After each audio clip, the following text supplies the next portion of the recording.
अमरीकी सदर Donald Trump ने पाकिस्तान और अमेरिका के दरमियान बाहमी टेरिफ पर बाज़ाब्ता मज़ाकरात के आगाज़ की तस्दीक कर दी। डोनाल्ड ट्रंप ने सहाफ़ियों से गुफ्तगू करते हुए वाज़ेह किया कि पाकिस्तानी वफ़द आइंदा हफ्ते तिजारत पर मज़ाकरात के लिए अमेरिका का दौरा करेगा। अमरीकी सदर डोनाल्ड ट्रंप ने पाकिस्तान और भारत को खबरदार किया है कि एक दूसरे पर गोलियां बरसाने वालों के साथ तिजारत नहीं कर सकते।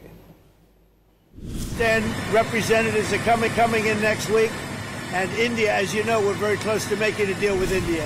And I wouldn't have any interest in making a deal with either if they were going to be at war with each other. I would not, and I let them know. I think the deal I'm most proud of is the fact that we're dealing with India, we're dealing with Pakistan, and we were able to stop potentially a nuclear war through trade as opposed through bullets.